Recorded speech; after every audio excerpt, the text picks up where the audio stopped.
Good afternoon, everyone. Thank you all for being back quite promptly with regard to getting started on the second part of our hearing today.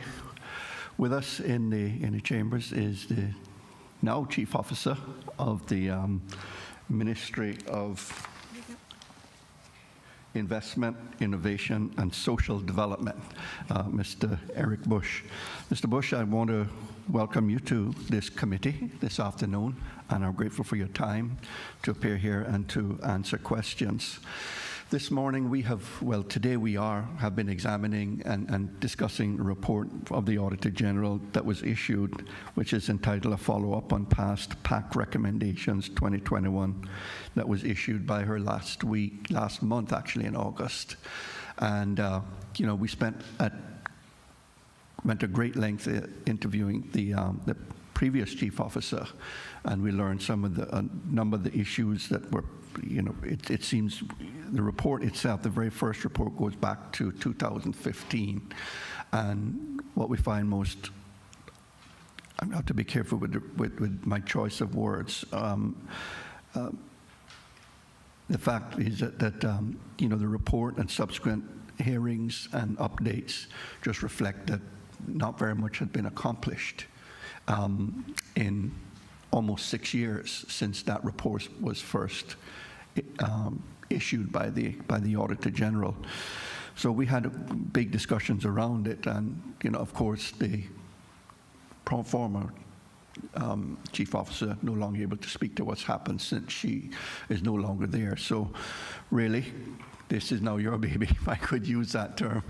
And, responsibility now falls to you and to your team there to see that these issues are addressed. And many of them are, to me, seem really fundamental to the successful operation of the unit and, social development and the different programs that we have and that are offered by the government.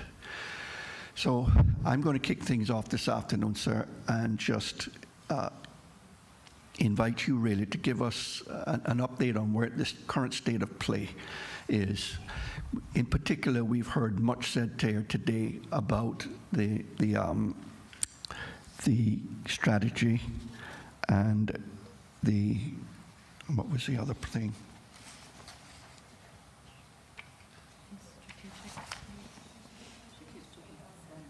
Yes. And the social development and social framework that is so critical, I think, to the success and to the delivery of services of the unit. And I'd like to understand, really, if you would, what was really handed over to you, and what have you found since taking over as Chief Officer? Thank you, Mr. Chair, and good afternoon, committee members. My name is Eric Bush. I'm the Chief Officer for the Ministry of Investment, Innovation, and Social Development. In short, Mr. Chair, a lot. A lot was handed to us. The entire social welfare, social development offerings and protective nature that the government offers and has to offer the most vulnerable and our special needs. Now, it's fair to say, as you said in your introduction, this has been going on for quite some time. The first Auditor General's report issued in May 2015 with various government responses and follow-ups and responses, and here we are in this iteration. We think we took advantage of the way in which the Auditor General's office, quite in their own words, tried to make it as user-friendly as possible, because it is, as I say often, it's a behemoth of a subject matter of social development. It used to be called community affairs. And within the 25 different recommendations made over the years, and what we found too is, and just like anything else in life, it's a growing subject. Every PAC hearing, we noted that there was 2 to 5 more recommendations given, and fully expect that to be the case after this as well, because life does go on. But what we try to do in the spirit of accountability and transparency is, in writing, add to that, add what the ministry has done in the 5 months since we've been handed over ministerial responsibility, and using the Auditor General's Office's own format in talking about what the ministry has done. So thank you, Mr. Chair, for allowing us to hand those to each member. And of course, we can speak to any particular one or all as members wish.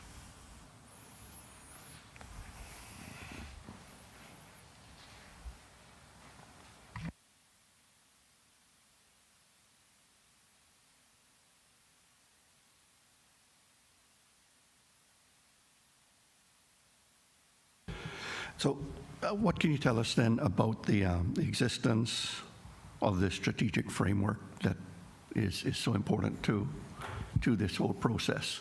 And if you could speak about the framework itself, the strategy, and I think the other critical element that I see here is the legislation and the update of that. Those are things that I think are key elements that have come out of the testimony this morning that I think we really need to understand where you are with that. Sure. And some of these recommendations understandably overlap with each other. Some are very similar. But the first is, if I may, Mr. Chair, is the government should develop a coordinated social assistance strategy, including clear priorities and and the specification of desired results to provide overall direction and planning and delivering social assistance and monitoring the results achieved. So in Q2, the ministry commissioned EY to facilitate an internal strategic stakeholder workshop to develop a strategic plan for social development, bringing together the policy leads from the ministry, as well as the department heads of DCFS, NAU, and the Sunrise Training Development Center, as well as senior managers within those departments. That then allowed us to understand where we were as a team and where each department was, and through that, better definition of the values, the mission, the vision of each department, and then what the collective needed to be of social development itself. And then in August, on August 30th, 2021, caucus approved the creation of a social development strategic planning committee, which is chaired by the Minister of Social Development, the Honourable Andre Ebanks, and co-chaired by the Parliamentary Secretary, Ms. Heather Bodden. Now, this advisory committee meeting, which meets weekly, has met for the last 3 weeks, and the intention and the vision is to support the needs of the vulnerable in the society and enhance the capabilities of the vulnerable to sustain themselves. And the mission is, in rough form, is to transform and strengthen the provision of comprehensive and sustainable social development services. So what we believe we've done in the first 5 months is taken possession, if you will, ministerial possession of this massive topic. We have also categorized and cataloged all of the various reports that go back to the 90s. We have documented and categorized all of the various recommendations, not just from the Auditor General's report, but from others, as I say, over the last 20 years. And now through that, the way in which we have decided to create some organization around it is look at each report in the 3 categories of how we've divided up the population of service. So we've taken the service provision first, and what we've done is categorize it in children or youth, adults and family, and older persons. So every report, every recommendation now is divvied up into those three categories, understanding that the needs in the three categories may be different, or will likely be different, but some will be the same. So that is the way in which we're creating some organization around all of the work, all of what has been written and said that should be done, and trying to carve up this mammoth task into bite-sized chunks. Once we do that, then we will prioritize and what we can achieve and create a roadmap with timelines that we will hold ourselves accountable to the Public Accounts Committee, to the government, and to the public, of how we will achieve this and start moving the dial forward towards enhancing better service and protection for our most vulnerable.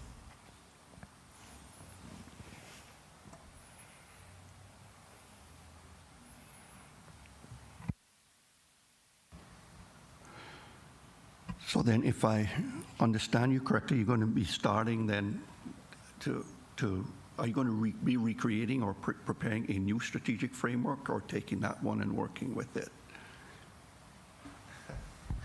I think it's fair to say there's many iterations of a strategic framework.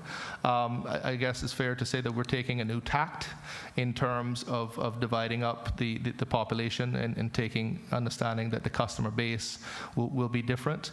But in terms of the recommendations and all the reports, no, we're certainly not starting over. What we're doing is taking everything into account and dividing them into these sections of population to better prioritize. And what we've also done within the ministry framework is assigned a policy lead for each of those.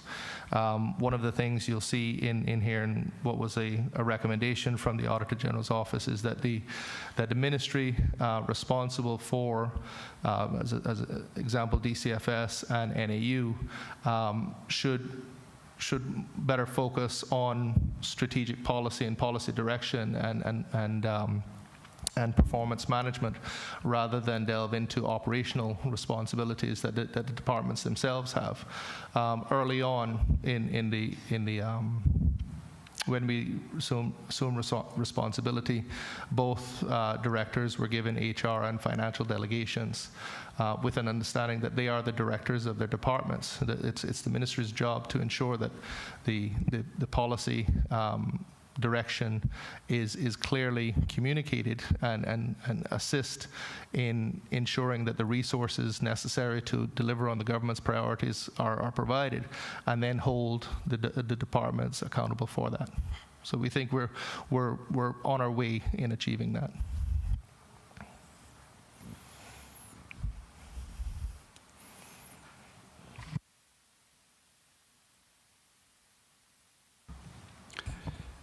One of the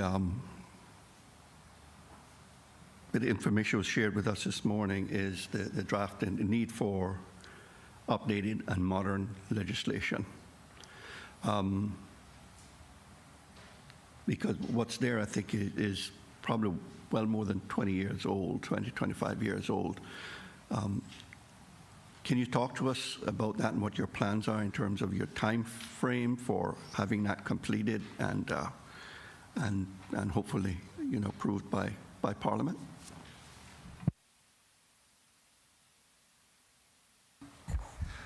Yes, Mr. Chair, I'm just trying to find my notes in particular to that one, so just give me 1 minute.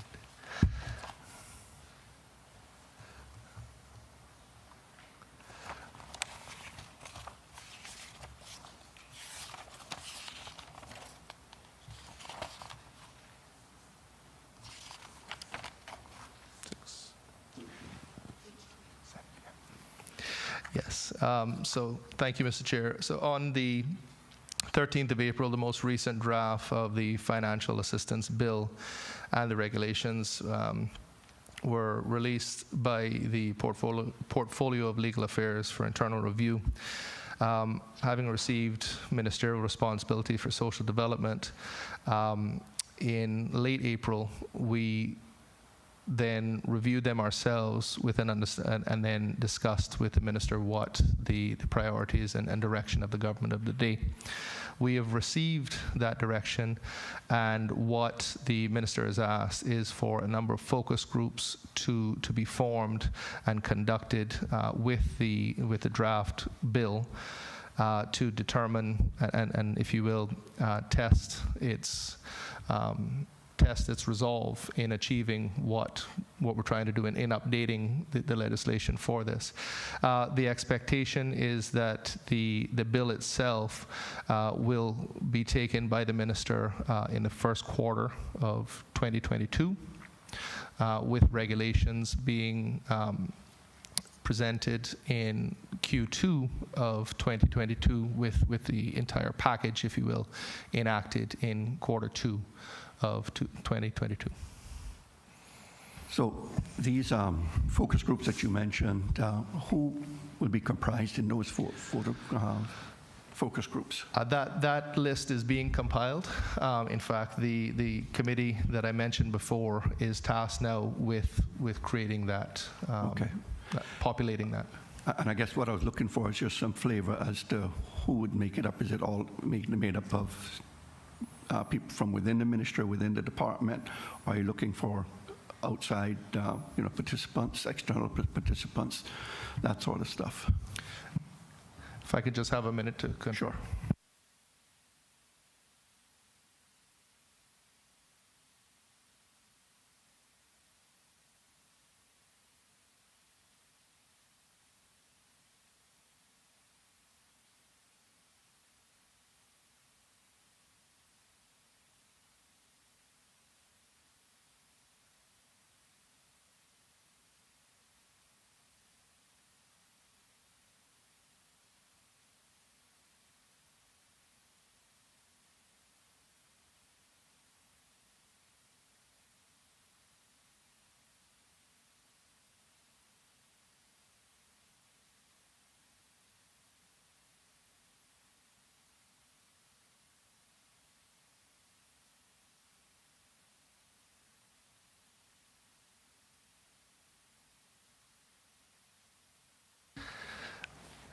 Thank you, Mr. Chair. That's why it's great to have a great team. Can't rely on all of my memory. So the groups, the groupings of the focus groups are 4 main groups. One will be government stakeholders. So government users and individuals who have been responsible for providing the service for many years. Clients, the individuals who actually receive the service, so getting their understanding and testing what the legislation is looking to achieve. Does it actually do that? The service providers, as we know, the assistance we provide, there's many different types. So through that, we have partnerships with service providers, landlords, grocery store owners, utilities, etc. And then the fourth is the non-for-profit organizations.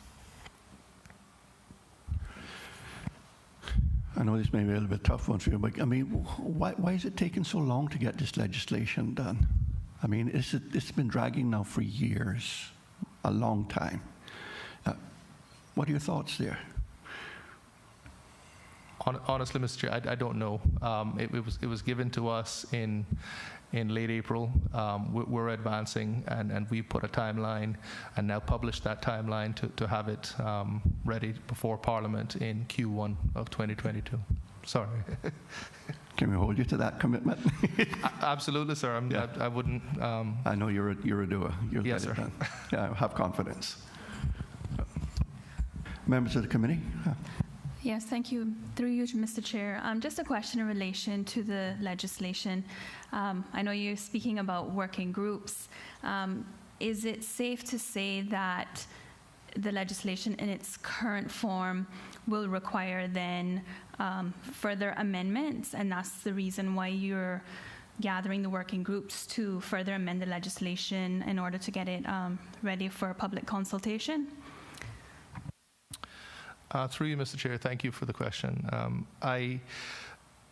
Having reviewed the legislation itself, I don't expect that I expect it's a good platform to build on, but utilizing the focus groups and testing the legislation itself, I do expect that there will be amendments made to it. But I wouldn't say we're starting from scratch. It's a lot of work, a lot of good work has gone into it.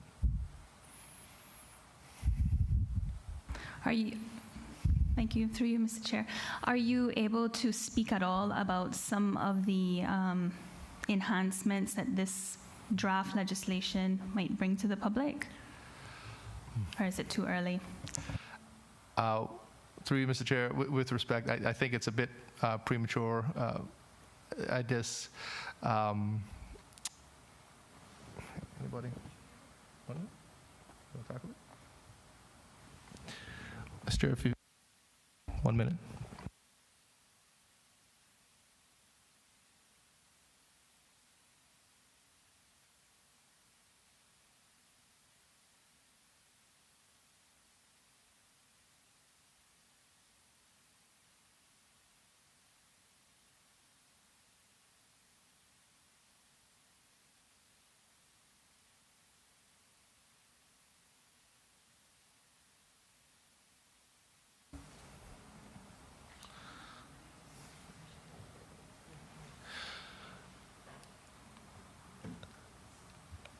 Mr. Chair, with your permission, I would like to ask my Senior Policy Advisor for Social Development, Mrs.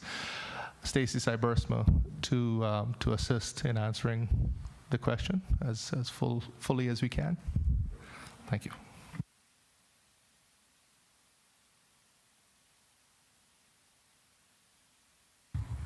Hello? Okay. My name is Stacey Cybersma, Chief Officer Bush Shared, and I'm the Senior Policy Advisor for Social Development. Some of the improvements that are proposed in the draft are to mandate that able-bodied clients work. That's currently not in the criteria, and it leads to potential, individuals who could be in the workforce not necessarily pursuing employment. Another key part would be the appeals regulations. So there are, once again, policy level criteria that outline how appeals are done, but really cementing those in a regulation so that it's transparent. There are also regulations specific to eligibility itself, so age, formalizing how someone's deemed permanently disabled, adding stronger parameters around temporary unemployment through, different circumstances, whether it's a temporary medical leave versus a temporary falling onto hard times.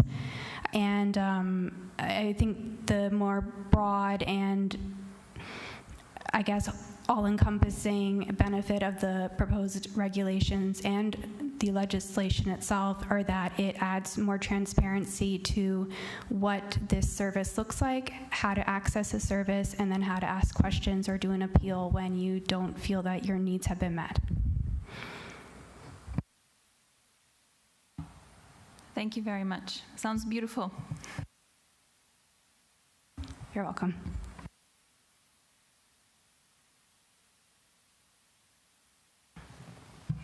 Mr. Bush, the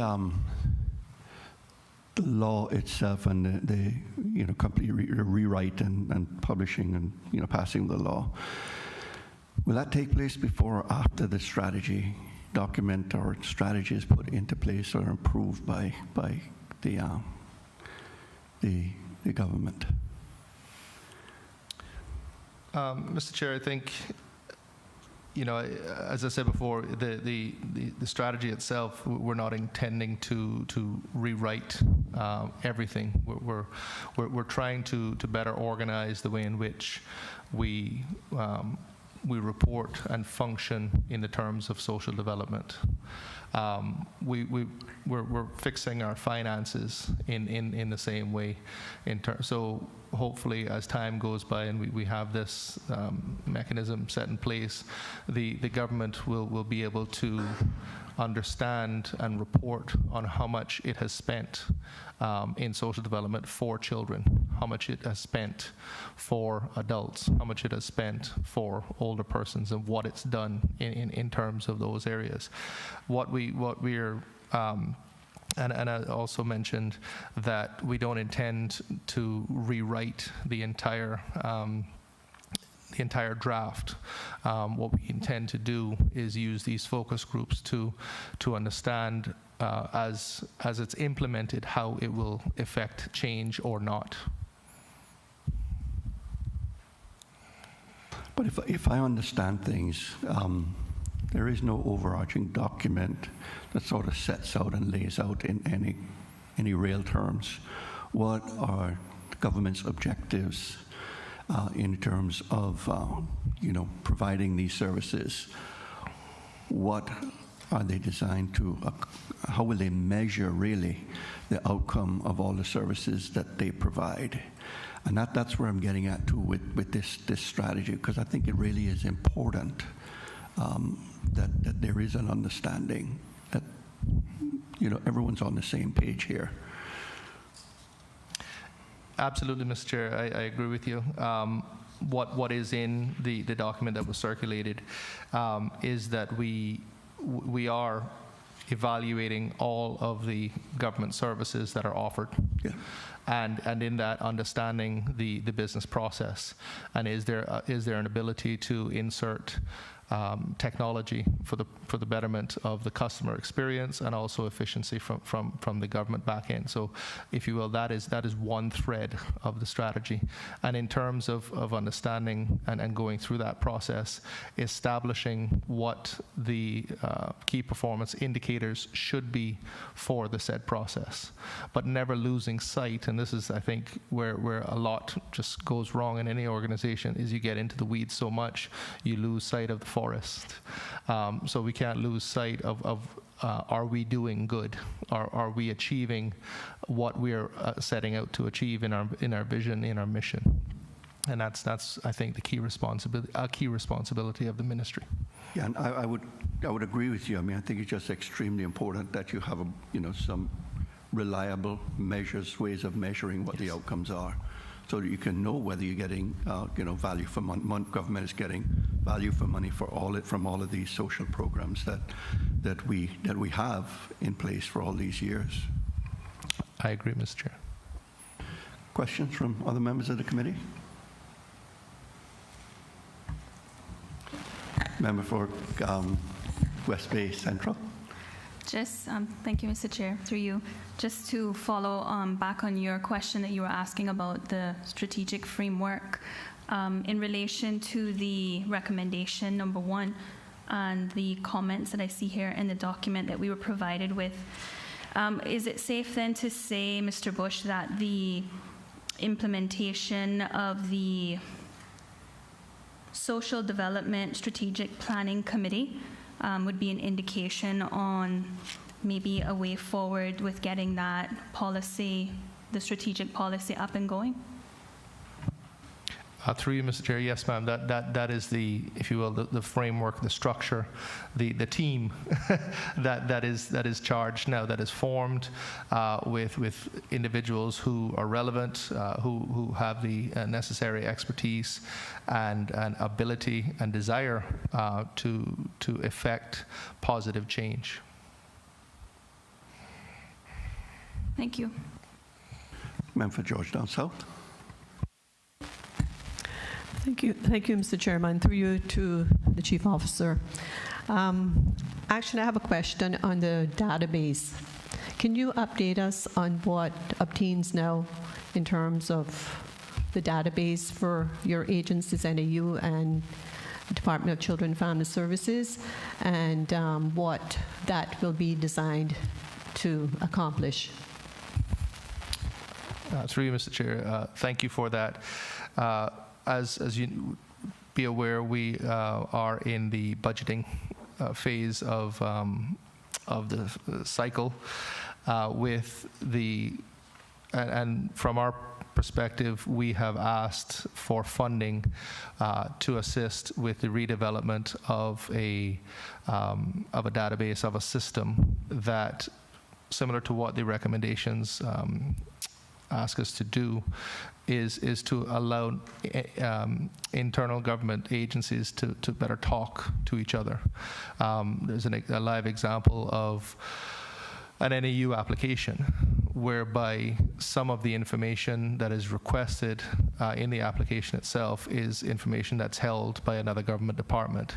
So through the able assistance of the e-government unit, they are assisting in, if you will, designing a system for us, and we expect to have that if we're lucky enough to receive the funding, to have that in the budget cycle of 22-23, whereby we have a process that is not only fully utilizing technology and mobile technology, but also where possible and legislation allows us to go in and receive information from other government entities, thus reducing the requirements of the applicant itself.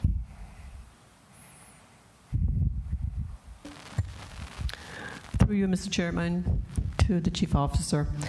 In that vein, in terms of working with all the other ministries, what is their challenges? Do you have challenges in working across government to deliver these social services or social assistance? Through you, Mr. Chair, from the ministerial level, I haven't received any resistance or challenges. I'm sure we have the director of both DCFS and the acting director of NAU here. If you want to pose the question to them. But from the first 5 months that we've had social development, we've had a lot of anything we've asked for. We've had cooperation.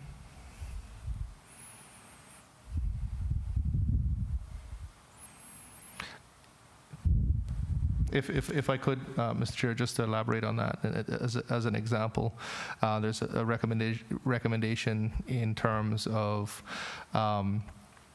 indigent healthcare, I think it's called. So we've had conversations with the Ministry of Health on affecting that change, understanding that the legislation may not be right size or appropriate to give the responsibility to DCFS or the minister responsible for community affairs or social development, but rather keep that within the Ministry of Health. Just a live example of that conversation, and that was well received. So we're looking to affect that change. Thank you, Mr. Chairman, and thank you to the Chief Officer.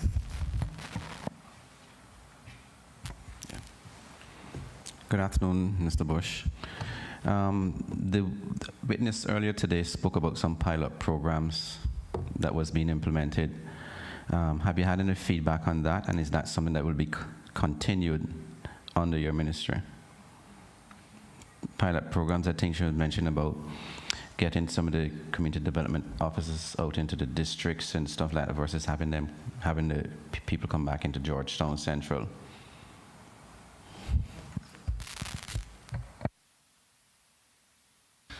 Mr. Chair, if I could ask the director of DCFS to assist me. Okay.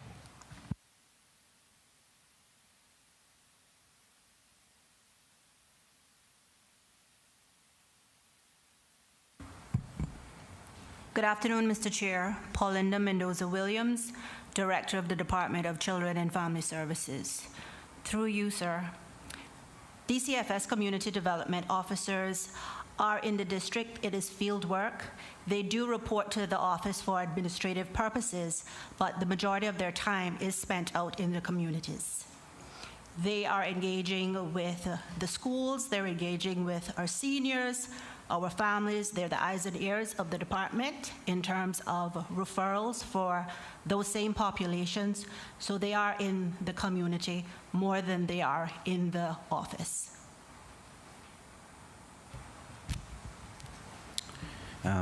Thank you so much, Ms. Paulinda. I think, okay, what I was really referring to was, I think they've started bringing the NAU personnel to the district on certain days of the month and stuff like that. I wonder if that program is going to continue, or if you see that being enhanced, or, for example, put in an office somewhere east, so that stop our seniors having to come all the way down here on the bus.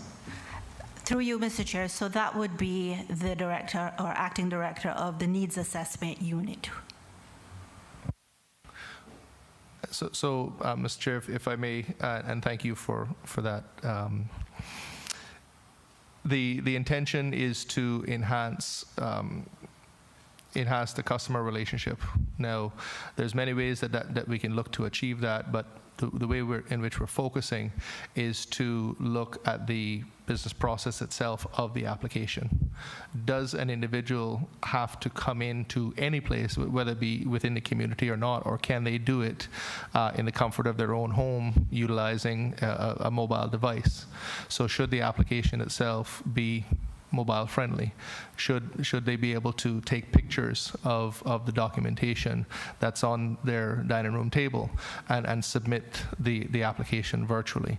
So instead of, but we do have the district days whereby the NAU officers do visit within the districts, but I think it's fair to say the direction in which we're going is to truly leverage technology and try to enhance and simplify the user experience in making these applications and communicating generally with the departments.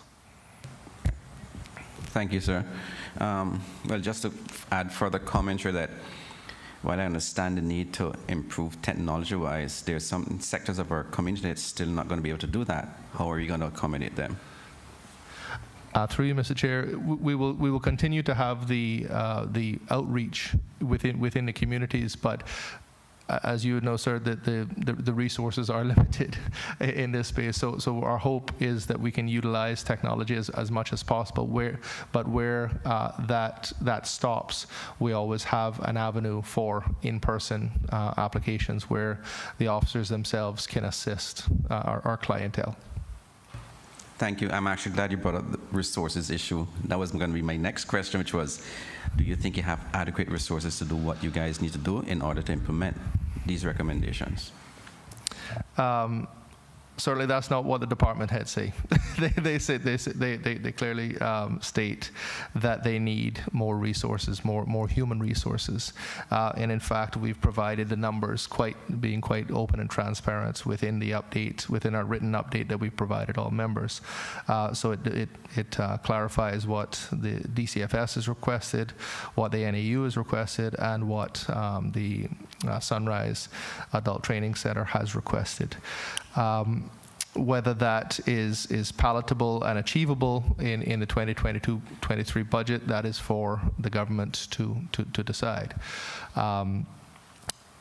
But in parallel with that, we are looking, as I said, to redevelop the business processes so we're not solely reliant on adding human resources to the organization. Thank you, sir. And just one last question for me. Earlier today, the witness mentioned an appeal process. And prior to today, I did not know there was an appeal process at NAU. If I didn't know that, I'm sure there are many other of your customers who don't know that. So what are you guys going to do to ensure that these people are aware of these processes in order to utilize the service much better? Yes.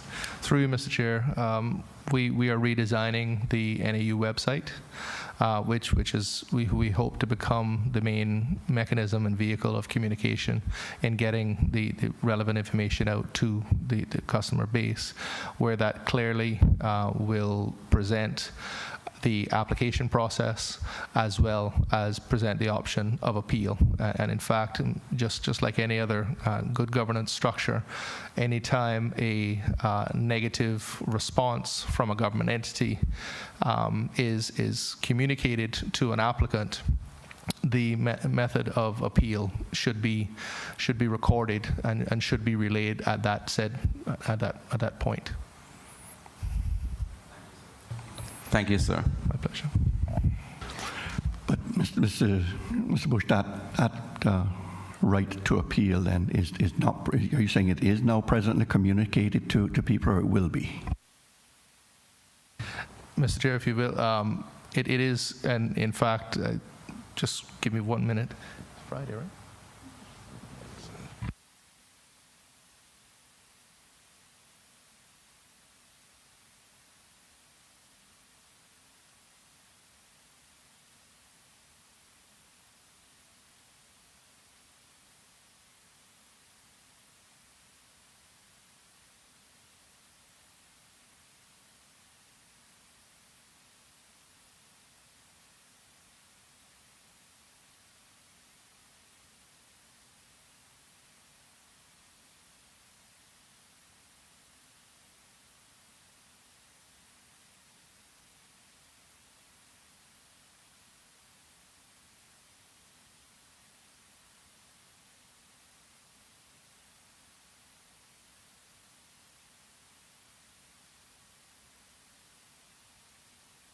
Mr. Chair, if I can ask the acting director of the NAU to respond, please. Mr. Chair, through you, in response to the question, there is a current and an active appeals process at the Needs Assessment Unit. If an individual applies for service and is then denied for that service, they are advised that they are able to appeal or request that the decision be revisited. The supervisor or the individual who reviews that decision, if they come to the same decision, or if a change cannot be made, then the compliance department will review. An official letter will be issued from our compliance department, and the individual will be advised that if they disagree with the decision that has been communicated, they are then able to appeal to the director. And at that point, if they disagree with the decision that the director makes, they are able to appeal to the Office of the Ombudsman.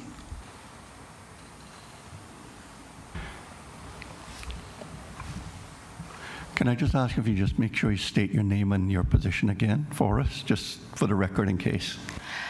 My name is Melissa Smith, Deputy Director of the Needs Assessment Unit. Thank you. Thank you, Ms. Smith. As a follow-up question to your statement, I understand the process you have inside, but how many people outside knows that process? You said they tell them, but I am not going to say that it doesn't happen there, but what I'm just saying is that the feedback I get from people that say, oh, they just tell me that they denied me, and they've not said to me in any aspect that, yes, there's an appeal process. So all I'm trying to get is that there needs to be better communication to your customers that there is an appeal process. Mr. Chair, through you, thank you. That is noted. The individuals who do come in, usually they will query, and what we have found is that they will go to a higher body, and on that individual's behalf, there will be communication with our department, and we will liaise with the client. But they are advised that they are able to appeal if they are dissatisfied with the decision that is made. We have on our website a link to the complaints process, and that is available for persons. FOI is also available there. Persons have been utilizing the avenues that have been made available to them. Thank you, Ms. Smith. Member for Georgetown South. Thank you, Mr. Chairman. Through you to the Chief Officer. The Senior Center was opened in April, I think, of this year. And that was to facilitate our seniors in order for them not to have to go to the main NAU center on the waterfront. Is that operational? And can you provide us with an update on the services that they offer? Through you, Mr. Chair, that is correct. The operation or the management and control of OPAC, as is known, the Older Persons Active Aging Acting Center, excuse me, OPAC, what was opened prior to the election. When we received ministerial responsibility of it, both the director of the NAU and the director of DCFS expressed concern about the center itself. There was a number of health and safety concerns insofar as there was limited fire exits, and as well as the acoustics of the building. Whereby there's essentially it's an open roof style, so you have walls that go sort of 2/3 of the way up, and so the sound travels. That proved difficult for an individual to be interviewed and providing personal information and privacy, the necessary privacy for them with an NAU officer. As a result of that, we're looking to mediate those issues in having a second door, a fire door, opened or created, I should say, in the building itself, as well as looking to have a drop ceiling to address the acoustics issues. So to be clear, the services of the center were paused, but we are looking to reactivate them as soon as possible once the health and safety issues and the acoustics are addressed.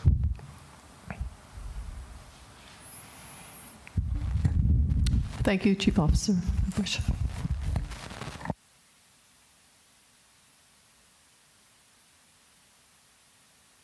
Thank you, Mr. Chairman.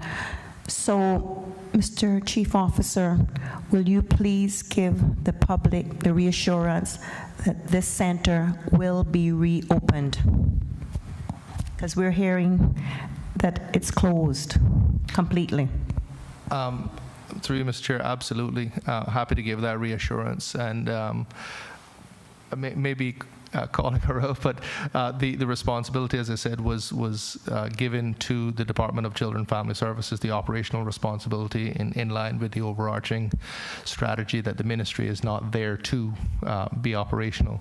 So if I could ask the director to give a bit more detail of what is planned, particularly for Older Persons Month and beyond, if that's okay, Mr. Chair.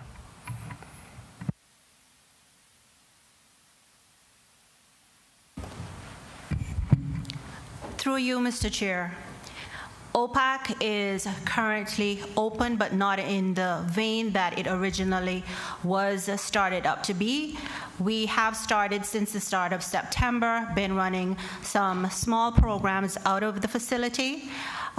We have a schedule set up for this month, as well as we have planned events which are streamed back due to the situation of the community spread. So the facility is operational. However, we are taking our time to build on our programs to ensure that we have the right resources and personnel to conduct the programs that we're going to be doing out of the center. Can you just add your name and title for us, please? Paulinda Mendoza Williams, Director of the Department of Children and Family Services.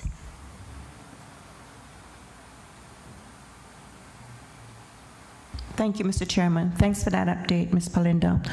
Could you also give us some information on what is going to take place during the month of October, which is something that our seniors look forward to every year, which is the month of the elderly? I think it's called Senior Citizens Month. Can you give us a sort of a update on the schedule? In regards to Older Persons Month, at this time, we are revisiting the programs that we had scheduled.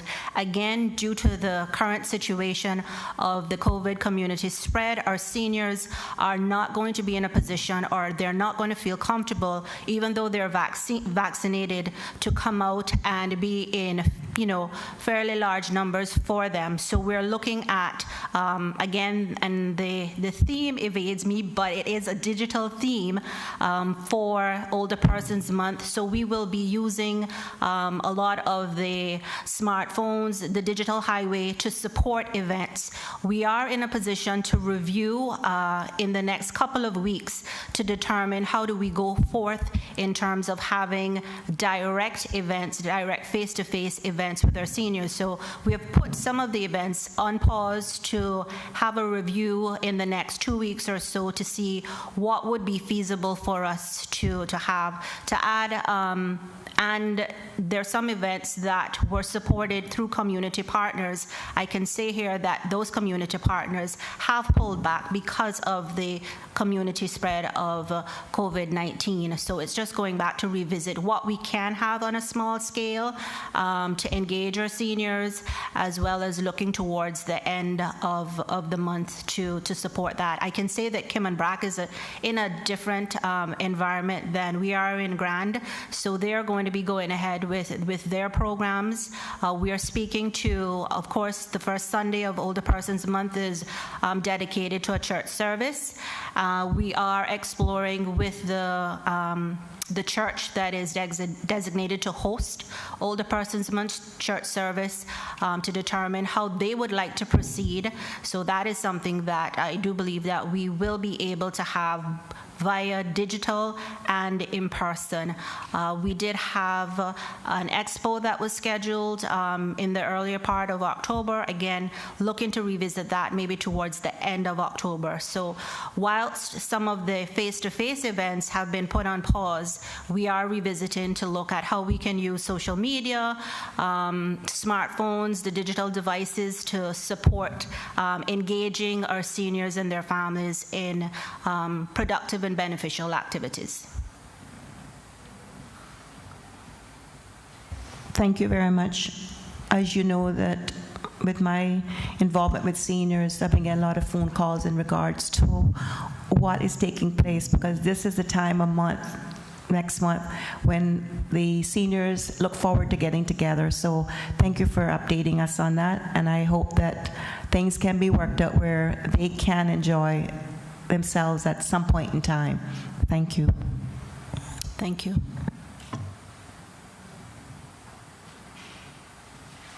Other questions from the committee? Member for West Bay Central. Thank you, Mr. Chair. I have a question in relation to recommendation number 2.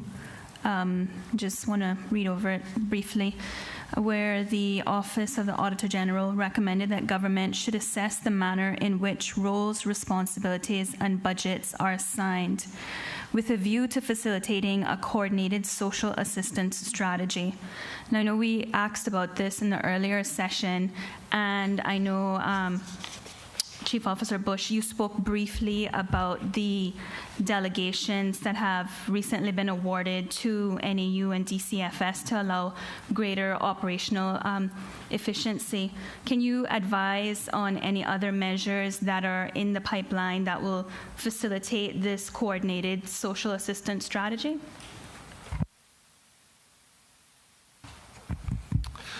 Through you, Mr. Chair, it's essentially that, ma'am, working with the senior management of the DCFS and NAU with a clear understanding of what we're trying to achieve. We're trying to enhance the experience of our clients, but also ensure that the operations of the DCFS and the NAU are optimal, and that's from providing the resources that are needed, or reforming the business practices.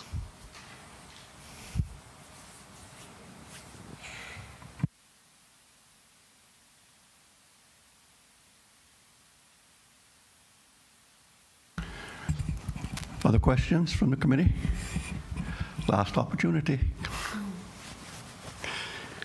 Okay, if there are no other questions from the committee, Mr. Bush, just want to thank you again for coming and being here this afternoon and being very transparent with us in the way things are operating and what your goals, your aspirations are, and what's actually taking place when it comes to these social assistance programs. Also want to thank 2 members of your team who have come and quite ably supported you. Thank you all. And at this time, we'll go ahead and dismiss you as well from the committee. Thank you, Mr. Chair. Thank you to the committee, and also thank you to the Office of the Auditor General. This, believe it or not, this report actually helped. it helped. What I'm saying is, it helped from a ministerial standpoint to really point to where the issues are and explain the legacy of some of these issues, and allowed us to focus in on where a lot of the pinch points, major pinch points, are in delivering effective and meaningful services to our clientele. So, yeah. Thank you. I believe you're right with that. Yeah. Thank you, and also a very big thanks to the team. Thank you.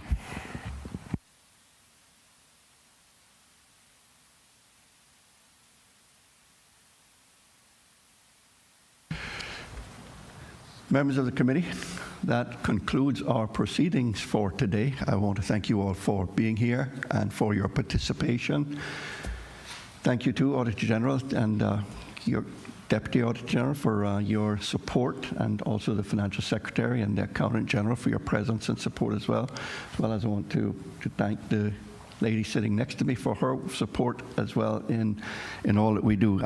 Honestly, this committee just cannot operate well without you, and I want to acknowledge that publicly for the sterling work that you do and have done to support the committee. Now, we were scheduled to have an administrative meeting next week, Wednesday at 10 a.m., is it? Mm-hmm. Yep. But we need to reschedule the hearing that we postponed this morning. And so my proposal and the discussion I've had is that we should go ahead and we will reschedule this morning's hearing to next week, Wednesday morning at 10 o'clock. And then when we finish that, probably reserve the afternoon for about an hour for the administrative meeting, if that's convenient for everybody. So I know it means almost a full commitment of the day to this, but I think once if we get it all done, then there's no need to come back again until the following month. So that's my goal. I'm just hoping that the witness will be out and available to us to question. But let's do it for next week, Wednesday. Mm-hmm.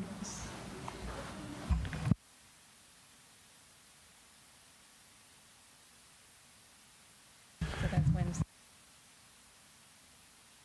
Yeah, so for the listening public, that meeting then will take place on the 29th of September, next week, Wednesday, 29th of September at 10 a.m. is when we would hope to. Thank you, and have a good evening, everyone.